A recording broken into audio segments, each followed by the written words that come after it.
pronta-te para ele, para o eterno e santo reinado, que teve ao amor, irá então fluir com Jesus Cristo, o teu amado. Oh, glória!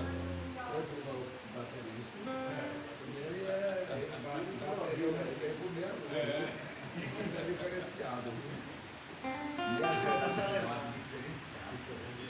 Não está gravando ainda não, né? Pelo amor de Deus. Já.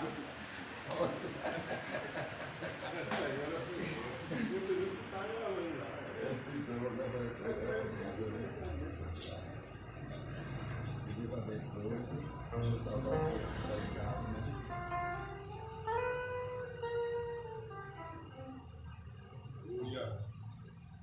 Amém.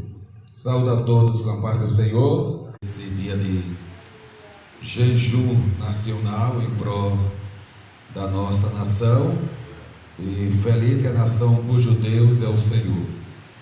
É a primeira vez na história que nós temos um presidente que pede que todos jejuem e que também se dobra perante o Senhor. Para nós é um privilégio, né? Nós louvamos a Deus pela vida do nosso presidente, assim como as demais autoridades do nosso país, os nossos governadores, deputados estaduais, federais, os nossos senadores, os prefeitos e vereadores, e pela presidência do nosso estado, na pessoa do pastor Virgínio, os demais presidentes de convenção.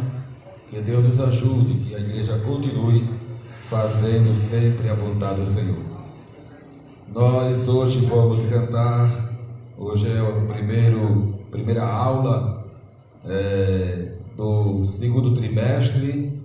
Estaremos estudando a carta do apóstolo Paulo aos Efésios, e os hinos sugeridos hoje foi o de número 1, é isso? O do 150 e o do 615, o 530. Nós vamos cantar do 150 com os irmãos que já chegaram, em nome de Jesus. Noiva de Jesus, apronta-te para ir. A igreja é a noiva do Senhor e deve estar pronta, não se preparando, mas deve já estar preparada, dizendo: ora vem, Senhor Jesus. 250. A Cristo unida, a Cristo unida está minha alma, pois nele eu tenho meu vero sustento, me enche de gozo do céu e de calma, da terra e ensina os seus mandamentos. Ó noiva de Jesus, apronta-te para ele, para o eterno e santo reinado, que deve dar o amor e ela então fluir com Jesus Cristo, o teu amado, na Santa Igreja, com sangue remida, já é manifesta em sua glória, que por sua graça me foi concedida, na qual abrigado terei a vitória. Oh, noiva de Jesus, apronta-te para ele, para o eterno e santo reinado, que te dá o amor, irás lá então fluir com Jesus Cristo, o teu amado. Assim eu desejo a Cristo unido, segue o amigo da bela cidade, os meninos ali, só bem protegido, também é bandeado de fera vontade. O noiva de Jesus, apronta-te para ele, para o eterno e santo reinado.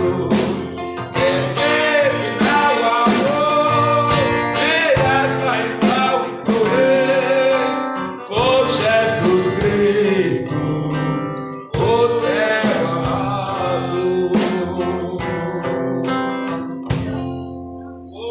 Amém. É muito bom. Secreto é bom demais, né? Nós vamos louvar com o nosso irmão, o evangelista Fábio Domingo. E assim nós vamos revezando, né? Na administração.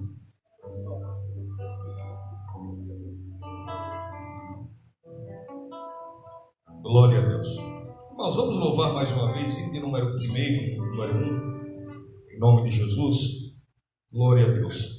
Para que Deus ele possa assim estar derramando essa chuva, irmãos. É a primeira vez, como o nosso pastor falou, na história do nosso país, e temos um presidente que se prostra diante do Deus vivo, diante do Deus da igreja, né? E hoje ele proclamou durante toda a semana, para hoje, um jejum. Ele pediu que a igreja, né, orasse em favor não somente dele, mas de toda a nossa nação, de todo o nosso país. Então nós vamos louvar a Deus mais uma vez, com o de número 1, em nome de Jesus, pedindo a Deus que derrame chuvas de graça sobre a igreja, sobre o nosso Brasil, sobre o nosso presidente, em nome de Jesus. Hino de número 1.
Amém.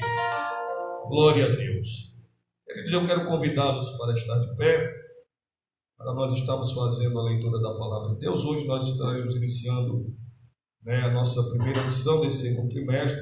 Marcos essa semana me perguntou, né, Marcos, se a lição era nova. É nova, né?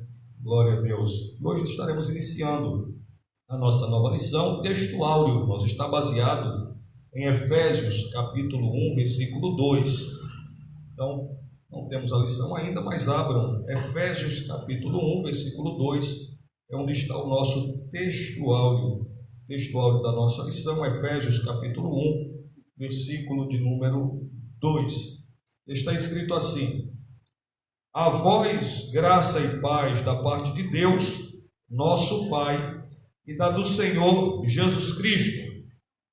A verdade prática está assim: a epístola aos Efésios revela o propósito eterno de Deus para a igreja de Cristo. A leitura bíblica em classe está em Efésios capítulo 1, versículo 1 e 2, e depois vamos voltar para Atos dos Apóstolos, capítulo 19, nós vamos ler do versículo 1 ao versículo 7. Leitura bíblica em classe, Efésios capítulo 1, versículo 1 e versículo 2, e logo depois Atos dos Apóstolos, capítulo 19, versículo 1 ao versículo de número 7. Efésios capítulo 1, versos 1 e 2 diz assim: Paulo, apóstolo de Jesus Cristo, pela vontade de Deus, aos santos que estão em Éfeso e fiéis em Cristo Jesus. Versículo 2.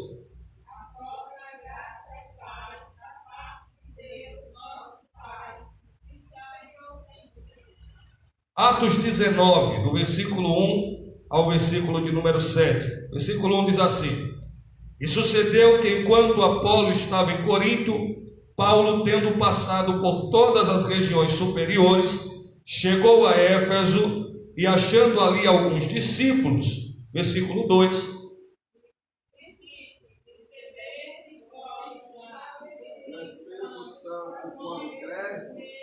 e eles disseram-lhe: nós nem ainda ouvimos que haja Espírito Santo.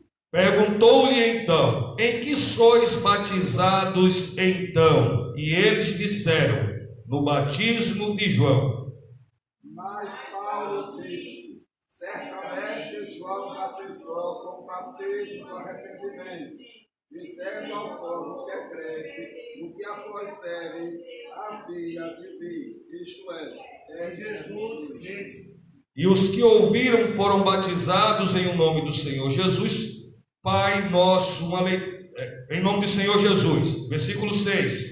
E pondo-lhe Paulo as mãos, deu sobre ele o Espírito Santo, e profetizava. Versículo 7. E estes eram ao todo uns 12 varões. E você diz amém, glória a Deus. Nós vamos estar orando. Quero mais uma vez convidar o nosso pastor Abraão para estar orando por toda a igreja em nome de Jesus. Glória a Deus.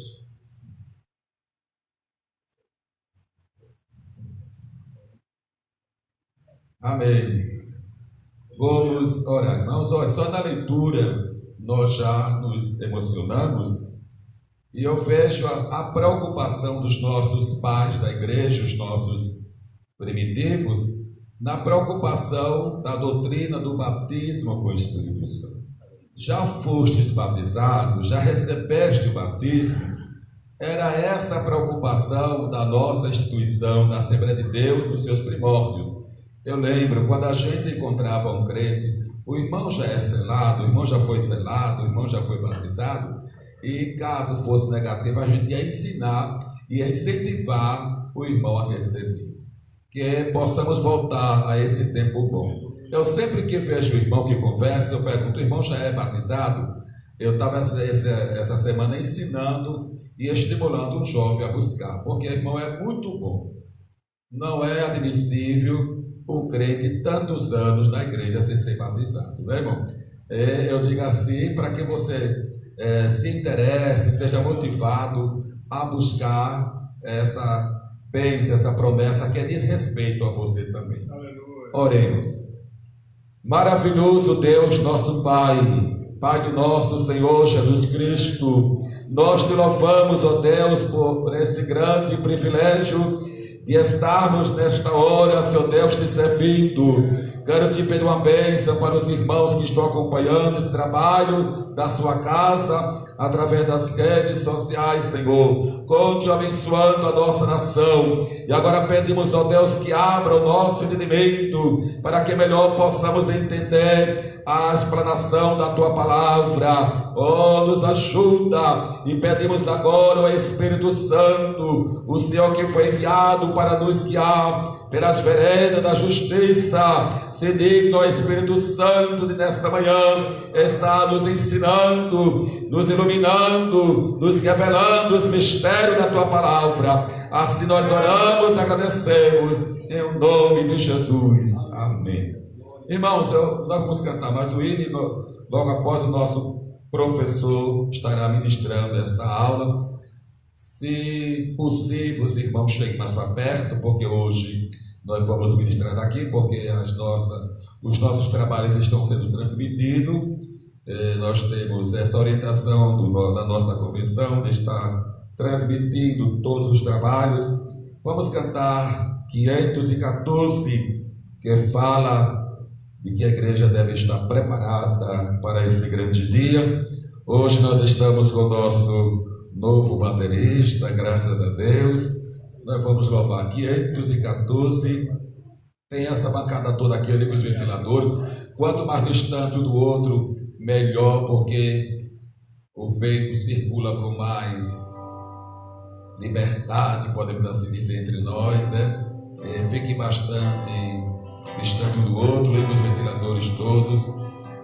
Pode ligar esse outro aqui, ó, todos ligados, já ventila o ambiente. Pode ligar todos, viu? Deus manda dinheiro, tem aí nosso irmão Manuel, que não nos deixa sozinho. Amém?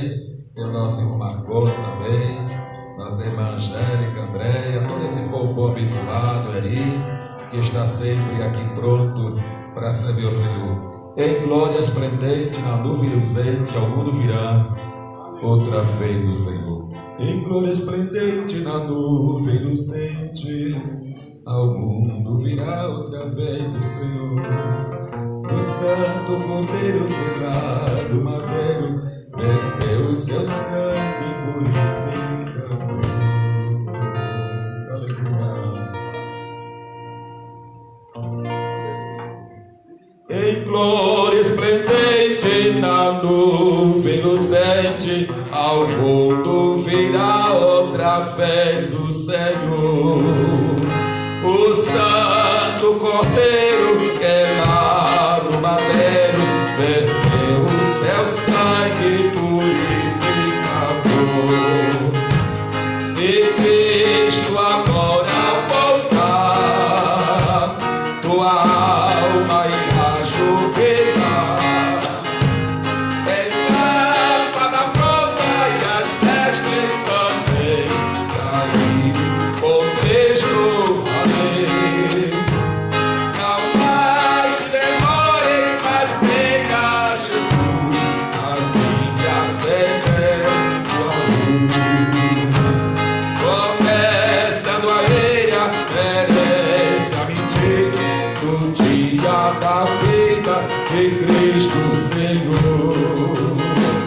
O mundo enganado, o vício e pecado não vai tomar parte das bodas de amor. Se Cristo agora voltar, tua alma irá jubilar. Tem lâmpada pronta e as vestes também cair com Cristo além.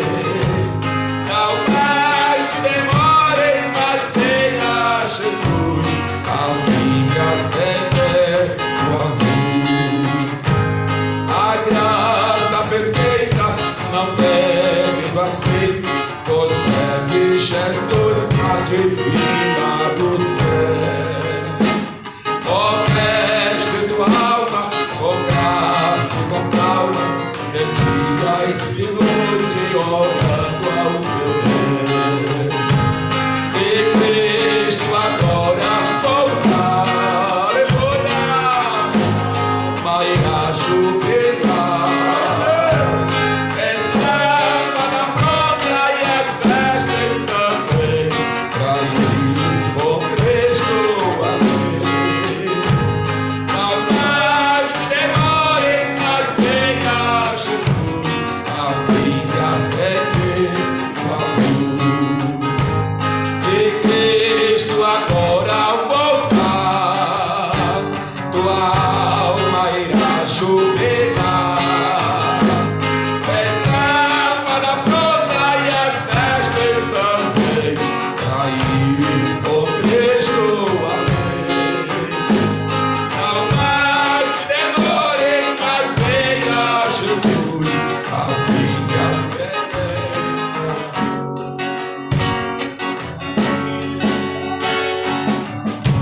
Amém. Convido a todos a acompanhar e participar de maneira com bastante atenção da nossa aula. A palavra evangelista Fábio.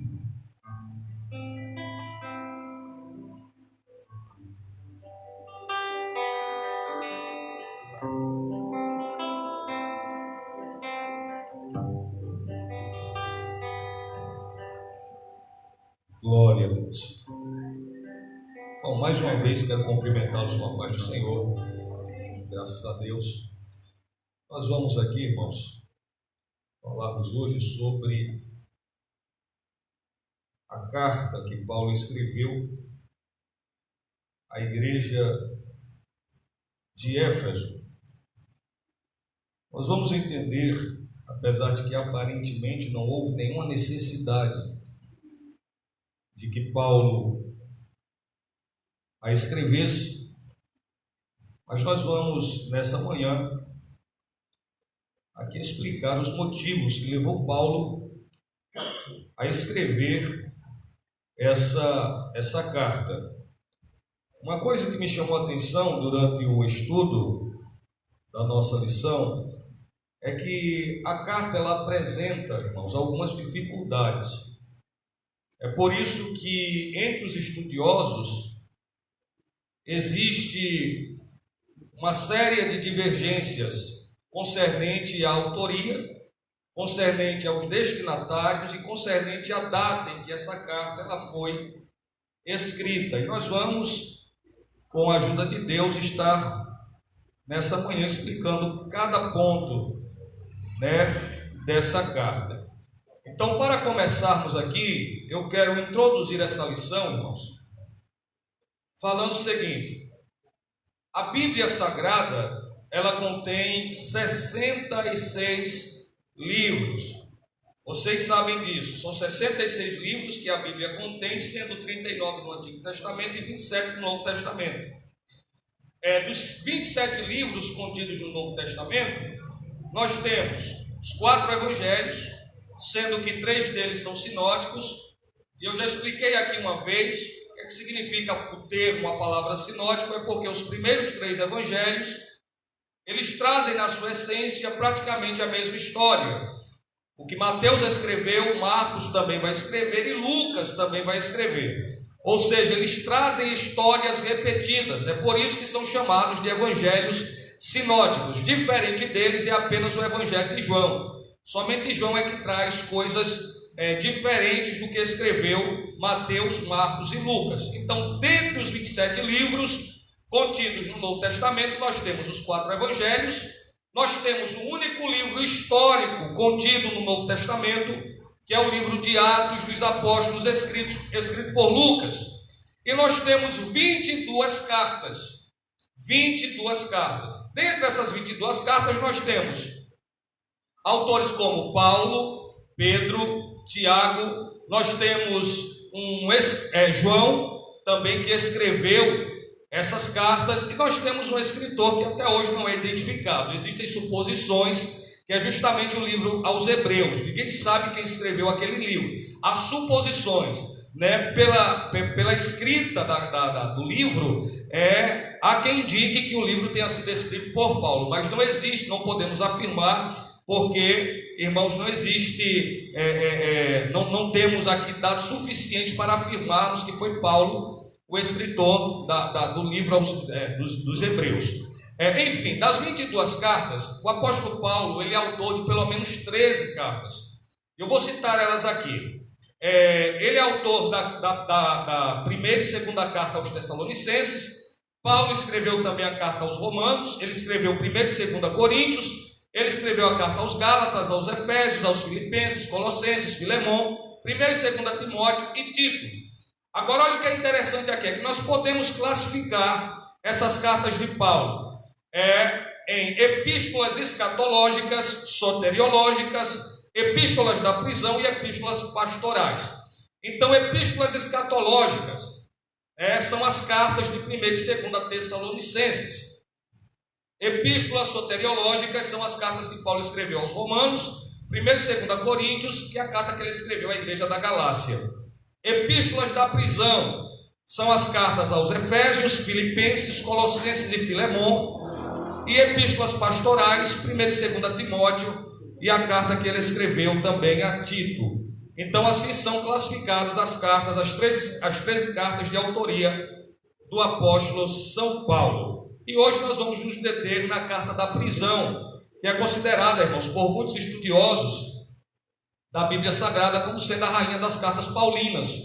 Porque há quem diga que a carta aos Efésios, ela é a carta mais profunda e a carta mais espiritual que nós temos no Novo Testamento, escrita pelo apóstolo Paulo. É a carta que ele escreveu aos Efésios. É muito profunda essa carta no que diz respeito à espiritualidade dos cristãos e da igreja. É a carta mais profunda. Eu ouvi um certo estudioso dizendo que quando o leitor ele lê a carta aos Efésios, essa carta ela vai nos levar para uma dimensão espiritual muito grande, né? Muito acima das demais cartas escritas não só por Paulo, mas pelos demais apóstolos de Cristo. Então, para entendermos essa carta, nós vamos partir, irmãos, da premissa do contexto histórico e cultural da época do apóstolo Paulo. Então, nós vamos falar um pouquinho sobre a cidade de Éfeso, nós vamos falar da entrada de Paulo na cidade, e depois nós vamos estar falando da carta que Paulo escreveu à igreja em Éfeso. Vamos estar falando um pouco primeiro sobre o seu contexto histórico e cultural. A cidade de Éfeso, ela, segundo alguns estudiosos, historiadores, ela foi erguida ou construída por volta do ano 1050 a.C. Ela foi erguida ou construída por volta do ano 1050.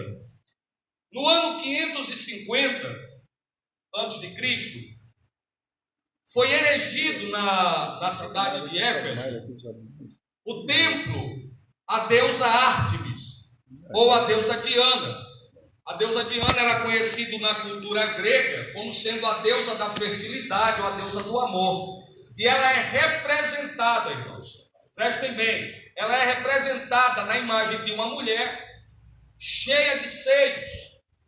Assim era a imagem da deusa Diana, era uma mulher cheia, com seu corpo tomado por seios. Ali estava a representação de uma deusa considerada como sendo a deusa da fertilidade, a deusa do amor, a deusa do sexo, né? Então foi um templo no ano 550, esse templo foi erigido e foi considerado como sendo uma das 7 maravilhas do mundo antigo. O que chama a atenção são as dimensões do templo. Ele tinha 138 metros de comprimento, ele tinha 71,5 metros de largura, e ele era sustentado por 127 colunas, cada coluna tendo 20 metros de altura. O templo também ele era absolutamente lindo, né? Porque ele era todo ornamentado com mármores, né? Com mais fino mármore, não só o chão do templo, como também todas as paredes do templo. E no meio do templo, no centro do templo, estava lá a imagem dessa deusa. Agora, o que me chama a atenção é que a Bíblia vai dizer que essa deusa ela veio do céu, né? Ou seja, algum meteorito, segundo alguns estudiosos, foi algum meteorito que caiu e aquela pedra foi esculpida na imagem dessa deusa. E ela foi colocada justamente no centro desse templo, no centro do templo ali, erigido e dedicado a essa deusa, a deusa Diana. Uma outra curiosidade sobre a cidade de Éfeso é que havia ali um anfiteatro, um teatro que comportava cerca de 25 mil pessoas assentadas. E é possível que tenha sido desse teatro que a multidão, incitada por Demétrio, vendedor de nichos de Diana, né, gritaram por espaço de quase 2 horas: grande é a Diana dos Efésios. É possível que isso tenha acontecido nesse teatro, ali que estava repleto de pessoas. Ele cabia cerca de 25 mil pessoas. Uma outra coisa que chama a atenção sobre a cidade de Éfeso é que havia na cidade escolas filosóficas. E uma escola mais famosa era a escola de Heráclito de Éfeso, era um filósofo. E Heráclito de Éfeso, ele era um ceticista, porque ele não aceitava a doutrina de que Deus era o criador de todas as coisas, nem tampouco ele aceitava a doutrina de que Deus ele era onipotente. Ele também não aceitava a doutrina de que a alma ela era imortal, era um cético. E ele ensinava na escola as pessoas o ceticismo. também. Era a escola mais famosa que tinha em Éfeso. Além da escola filosófica, havia na cidade de Éfeso também escolas que eram dedicadas ao ocultismo. Então haviam escolas ali que eram dedicadas à arte da magia negra. Nós vamos ver isso lá em Atos 19, quando as pessoas estavam se convertendo, né, eles levavam os livros que ensinavam o ocultismo para a praça a fim de serem queimados ali. E a Bíblia vai nos dizer que foi tanto livro que a soma total chegava a um montante de 50 mil denários. A quantidade de livros que ensinava a arte da magia negra que foram queimados ali em praça pública na cidade de Éfeso. Eu estou falando da cultura da cidade. Uma outra coisa que chama atenção na cidade de Éfeso era que ali também havia o culto ao imperador. Para quem não sabe, os historiadores, irmãos, eles descobriram que na cidade de Éfeso havia um templo erigido ao imperador Domiciano. Foi o mesmo imperador que jogou João na ilha de Patmos. E Domiciano, ele exigia dos súditos adoração, porque ele se autodenominava Deus. E quem não adorasse era perseguido, torturado, preso e acabava sendo morto. Foi justamente isso que aconteceu com o nosso irmão João quando foi exilado na ilha de Patmos, né, por causa de Domiciano. Então estou falando dessa cultura, da cultura de Éfeso. E por volta do final da sua segunda viagem missionária, o apóstolo Paulo, ele passou pela cidade de Éfeso. Só que sua passagem pela cidade de Éfeso, ela foi ligeira. E é interessante que Paulo, ele leva consigo alguns irmãos, como no caso de Priscila e Áquila, né, que eram residentes que moravam na cidade de Coríntio. Então Paulo sai de Coríntio, Paulo decide viajar para Jerusalém, e ele está com muita pressa. E eu estava lendo a pressa de Paulo, porque ele precisava pagar um voto em Jerusalém, e ele queria chegar a tempo de pagar esse voto. E ele sai de Coríntio à pressa e leva consigo Priscila e Áquila, o casal Priscila e Áquila. Não sei se vocês lembram, Priscila e Áquila. Áquila era um judeu e eles residiam na Itália. E Cláudio, na época, que ele também era um imperador, ele escreveu um decreto expulsando todos os judeus da Itália. Então, como Priscila e Áquila eram de origem judaica, eles fogem e vão residir em Coríntio. E lá eles vão ter um encontro com o apóstolo Paulo. Irmãos, isso aqui é tão interessante que eles tinham o mesmo ofício de Paulo. Eles construíam tenda. E seja talvez nessa arte de construir tenda que eles tenham se encontrado com Paulo e Paulo tenha pregado para eles, eles tenham se convertido. E a Bíblia vai dizer que era na casa desse casal em Coríntio que os cultos aconteciam, lá na casa de Priscila e Áquila. Quando Paulo decidiu subir para Jerusalém, Paulo leva consigo Priscila e Áquila. E Paulo está com tanta pressa que ele quer chegar em Jerusalém a tempo de pagar o seu voto. E alguns estudiosos dizem que esse voto tenha sido um voto nasiliado que Paulo tinha feito. E Paulo, às pressas, ele passa em Éfeso. É a primeira vez que Paulo vai passar em Éfeso no final de sua segunda viagem missionária. Ele passa ali, prega na sinagoga e deixa Priscila e Áquila em Éfeso. Possivelmente para que o casal pudesse abrir um trabalho de evangelização na cidade de Éfeso. Isso aconteceu por volta do ano 52. E eu vou citar datas aqui para a gente entender um pouco a data em que Paulo, ou quantos anos depois de Paulo ter chegado em Éfeso, ele escreveu essa carta. Então ele chega ali por volta do ano 52, já no final de sua segunda viagem missionária, deixam Priscila e Áquila, que abrem um trabalho de evangelização ali na cidade de Éfeso. No ano 55, já ali no inverno de 55, o apóstolo Paulo ele vai fazer uma terceira viagem missionária e ele vai passar na cidade de Éfeso. Nessa feita, Paulo vai permanecer ali por volta de 2 anos. E em toda a província ele vai permanecer por 3 anos. E ele desenvolve ali um trabalho missionário. Nós lemos aqui que nessa terceira viagem missionária, quando Paulo ele chega em Éfeso, ele vai encontrar de cara 12 discípulos que conheciam apenas a doutrina, o batismo de João.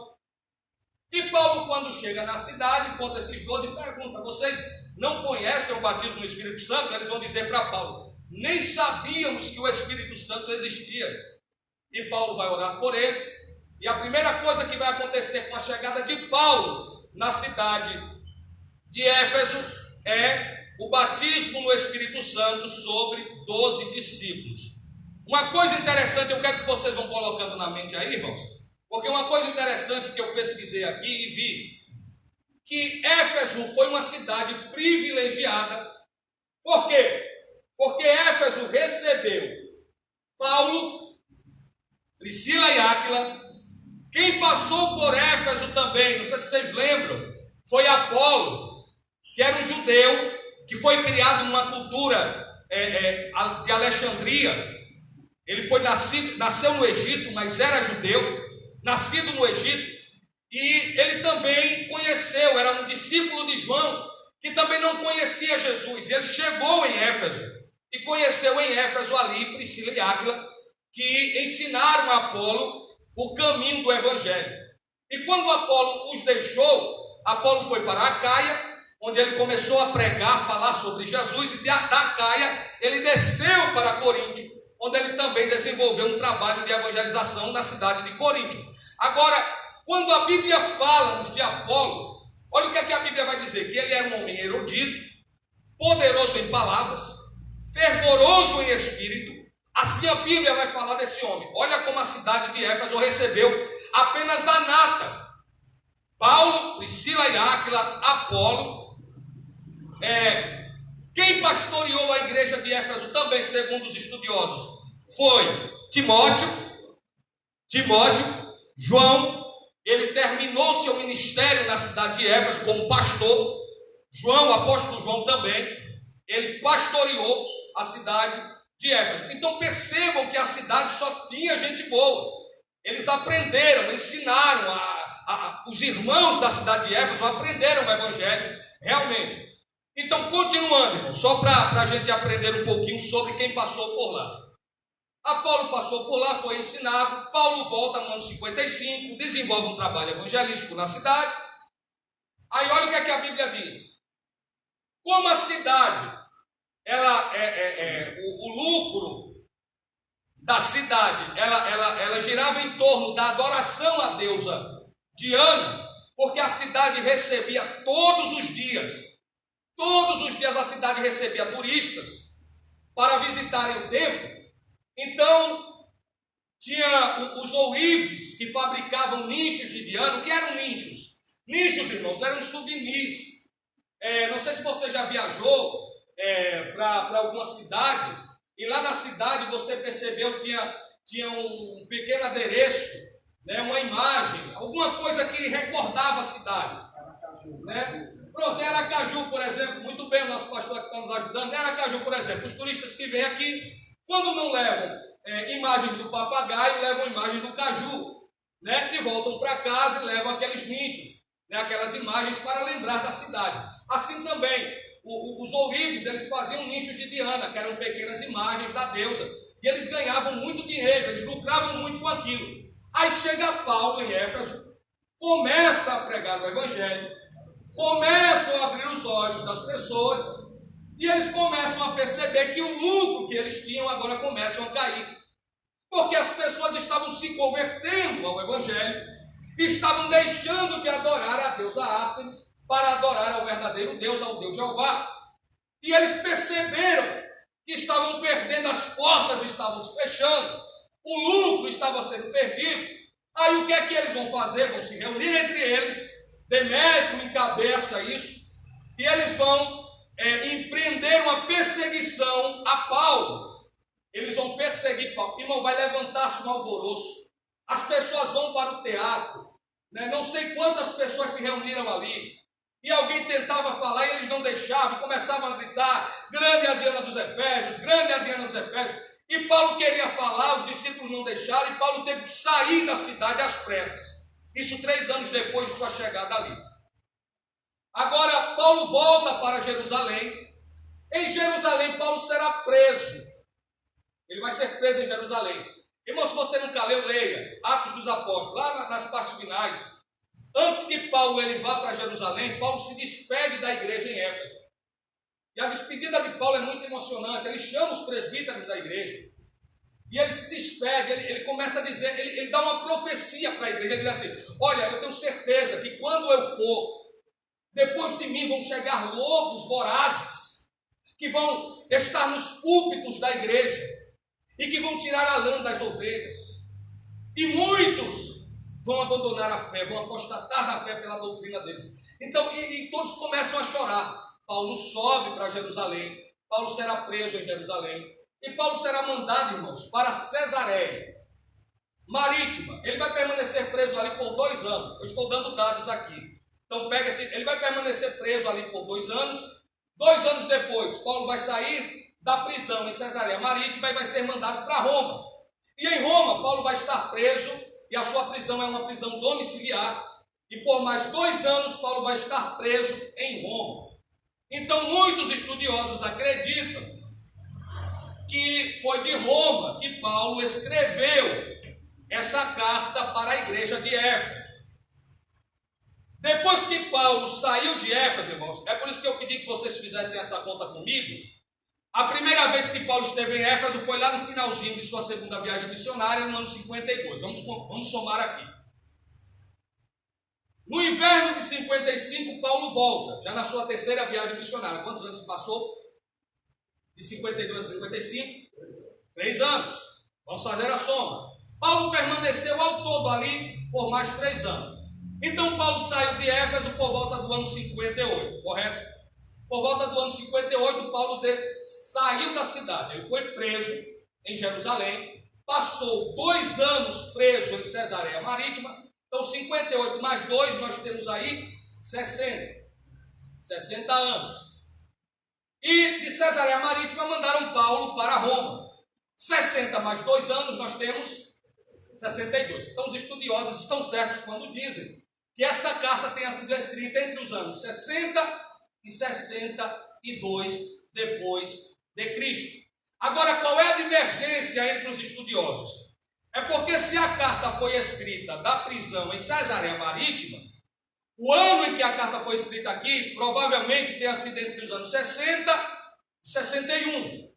Se a carta foi escrita em Roma, é possível que ela tenha sido escrita entre os anos 61 e 62. Eu ouvi, pastor Abraão, alguns estudiosos também mencionando o ano 63.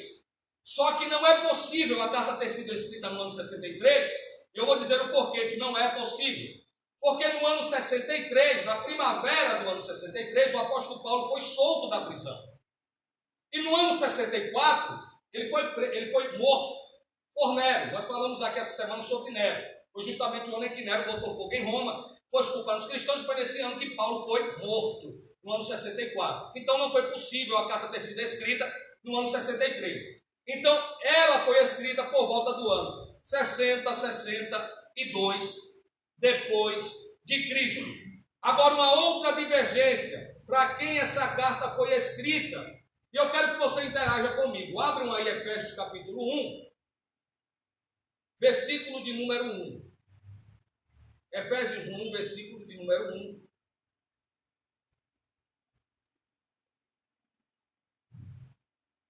Olha uma outra divergência aí. Como é que está escrito aí, irmãos? Efésios 1, versículo 1. O que é que diz aí? Leia aí, Messias, com voz alta. Efésios 1. O que é que está escrito aí? Eu tenho aqui, irmãos, está escrito, mas eu quero que alguém leia. O que é que está escrito aí? Efésios capítulo 1, versículo 1. Paulo, apóstolo de Jesus Cristo, pela vontade de Deus, aos santos que estão em Éfeso. Amém. Então, Paulo escreveu aos santos que estão aonde? Quero que vocês interajam comigo. Paulo escreveu aos santos que estão em Éfeso. Só que tem um problema na expressão Éfeso. Existe um problema na expressão Éfeso. Nos manuscritos, na maioria dos manuscritos antigos, não existe a expressão Éfeso. Não há essa expressão.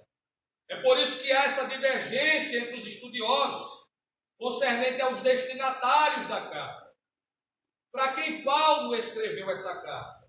Para os Efésios? Uma vez que nos manuscritos mais antigos não há a expressão Efésios. É como se Paulo estivesse omitindo, a localização geográfica de seus destinatários. E Há uma tradição antiga que diz que a carta, ela provavelmente foi escrita à igreja de Laodiceia. Então, antigamente, os irmãos acreditavam que essa carta aqui, ela na verdade foi escrita para a igreja de Laodiceia e não para a igreja de Éfeso. Mas também eu quero citar, não temos prova também para afirmar isso. São apenas suposições. É por isso que há, irmãos, essa divergência entre os estudiosos. Será que de fato os destinatários foram à igreja de Éfeso? E por que Éfeso foi incluída ali na carta? Eu vou explicar para você. Segundo alguns estudiosos, os copistas colocaram a igreja de Éfeso na carta pela familiaridade que Paulo tinha com os efésios. E por que Laodiceia foi tirado, se a carta foi escrita para a igreja de Laodiceia? Por aquilo que está escrito em Apocalipse 3 sobre Laodiceia. Foi uma das piores igrejas. Então, também tem a ideia de que a carta é para circular. Isso. Então, eu vou chegar, olha, o nosso pastor está falando aqui, vocês não estão acompanhando, mas eu vou falar sobre isso aqui. Então, existe esse embate, foi para Laodiceia, foi para Éfeso, foi para Éfeso, foi para Laodiceia. O que muitos aceitam é que ela é uma carta circular. Ela não foi enviada nem para uma nem para outra. Ela foi enviada para as igrejas que estavam ali cercando a cidade de Éfeso. Laodiceia, né, foi escrita para ser lida na igreja de Éfeso, na igreja de Laodiceia, na igreja de Colossos. Enfim, ela é uma carta circular que foi escrita para ser lida nessas igrejas. Então é assim que se acredita. Então nós já vimos aqui a data da escrita, a autoria, né? O apóstolo Paulo a escreveu. Irmãos, por incrível que pareça, existe divergência até mesmo na autoria da carta. Quando a carta já começa, Paulo se identifica como autor da carta. Mas existem pessoas que dizem que não foi Paulo quem escreveu. Existem pessoas que acreditam que Paulo não foi o autor da carta, mas Paulo já se identifica logo de cara como sendo o autor da carta à igreja. E o estilo escriturístico era o estilo de Paulo. Você pega todas as cartas de Paulo e compará-las com a carta aos Efésios, o estilo literário. O estilo literário. Então você percebe como as expressões encontradas, contidas na carta, você vai comparar com outras, você vai perceber que tem a mesma característica, o mesmo estilo literário. Então Paulo é o autor dessa carta. Então não existe. Isso, as suas saudações como apóstolo. Ele é o autor da carta. Então nós já aprendemos aqui o contexto histórico literal da cidade de Éfeso, aprendemos a data em que a carta foi escrita, nós sabemos aqui que o autor da carta foi Paulo, os destinatários, né? Há essa divergência, mas nós acreditamos que além de uma carta circular, de fato, ela tem sido escrita para a igreja de Éfeso. Agora eu quero entrar aqui na introdução da nossa lição, eu já quero correr rapidinho para nós encerrarmos aqui, né? Porque a carta ela vai nos ensinar muita coisa. Nós vamos para o tópico 1. Autoria e data, como nós já lemos aqui, conforme o costume da época, o autor inicia a carta declarando sua identidade. Paulo, apóstolo de Jesus Cristo. O livro de Atos menciona que ele se chamava Saulo, nome hebraico, mas que também era conhecido como Paulo. Em hebraico, Saulo significa solicitado, provavelmente uma homenagem a Saul, o primeiro rei de Israel, que pertencia à mesma tribo do apóstolo. Já Paulo significa pequeno, era o seu nome romano. A assinatura apostólica na carta.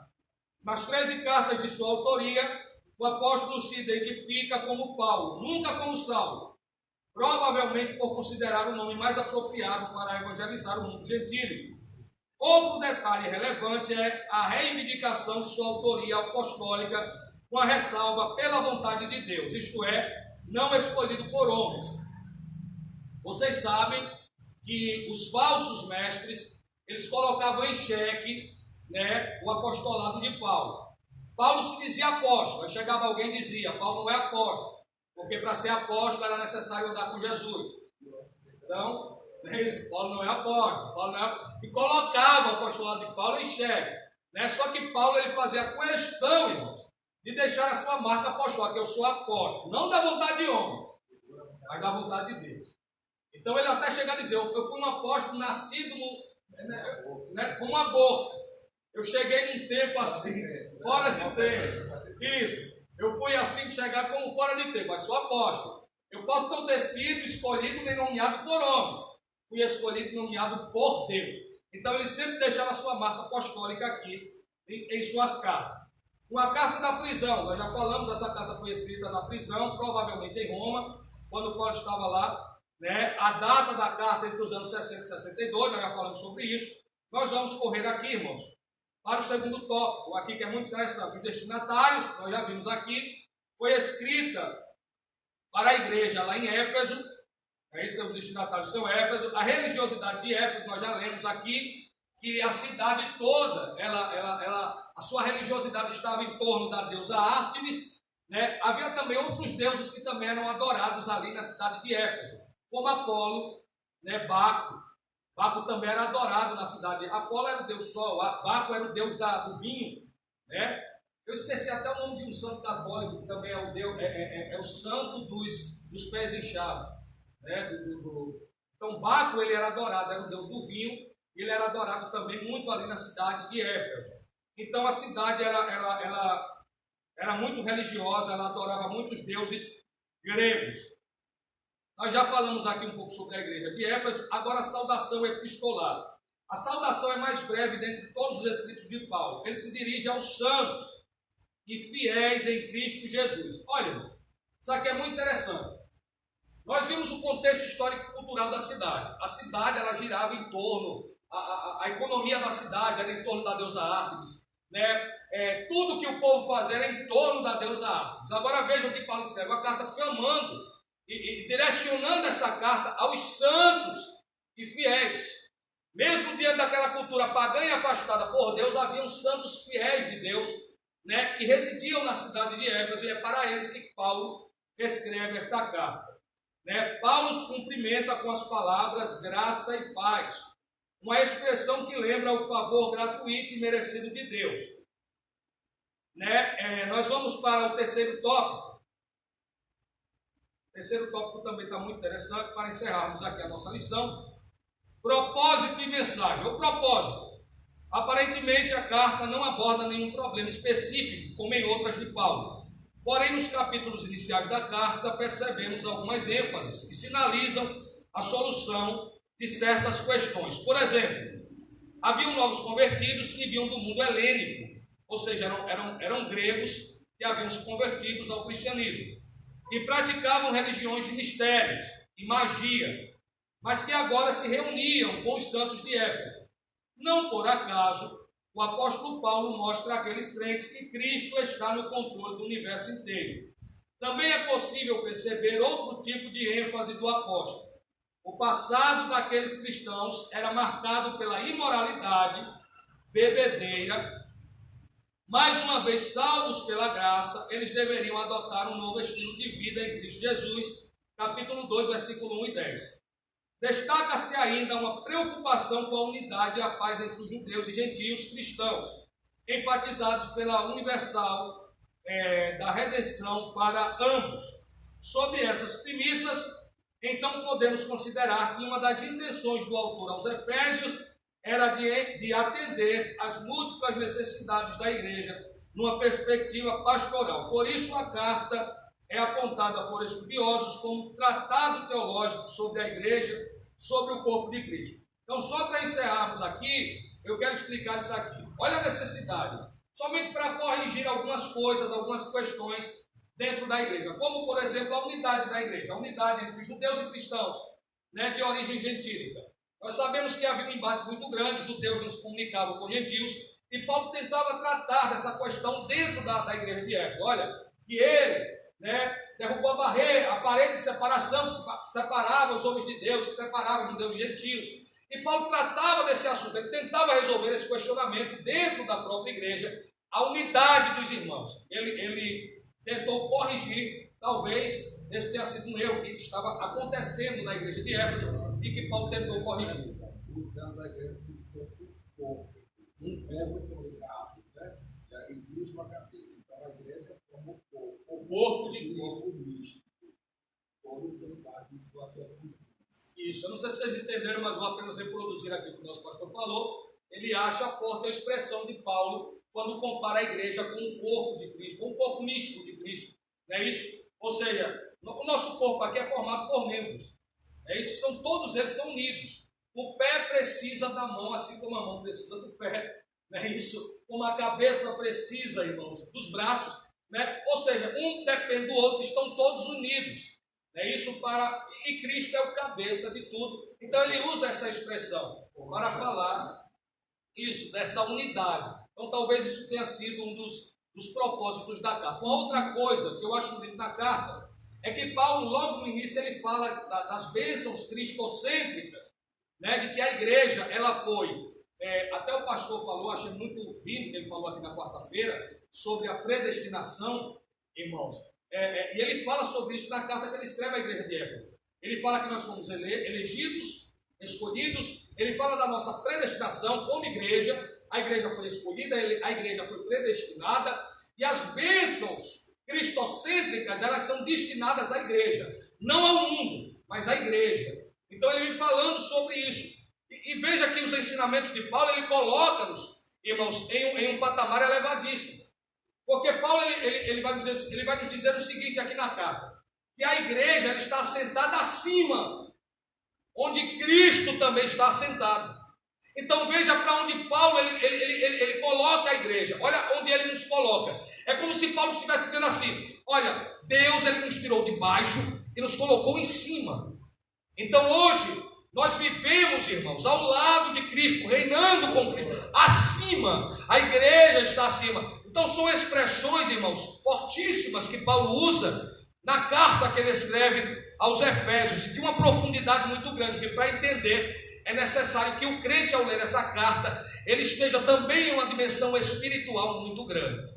Então, vamos para a conclusão, encerrarmos aqui a nossa lição de hoje. Espero que os irmãos tenham entendido essa carta de Paulo à igreja de Éfeso. A epístola revela um elaborado resumo de salvação e suas implicações para a vida cristã. Seu conteúdo recorda favor imerecido que recebemos gratuitamente da parte de Deus. Suas exortações nos impelem a viver em santidade e alicerçados em Cristo, a cabeça da igreja, a batalhar contra as forças das trevas. É tudo doutrina que encontramos dentro da carta que Paulo escreveu à igreja de Éfeso. Então eu quero encerrar aqui, irmãos, com uma reflexão a respeito de carta aos Efésios, saudação aos destinatários, não é isso? Como o apóstolo ele identificou-se nas 13 cartas, né, como sendo autor das 13. Nosso pastor falou aqui, né, da sua composição literária, para identificar Paulo de fato, ele é o autor dessa carta que ele escreve à igreja aos Efésios. Então eu quero aqui encerrar, né, com isso quero convidar a igreja a ficar de pé para nós orarmos. Espero que os irmãos tenham entendido, porque nós temos que correr, irmãos, o tempo é muito curto nesse período aqui. Então o nosso pastor vai estar orando com toda a igreja em nome de Jesus. Amém. Meus queridos, nós louvamos a Deus por esta boa aula. Por isso que eu faço questão de que os irmãos participem da aula. Eu sou admirador profundo do apóstolo Paulo.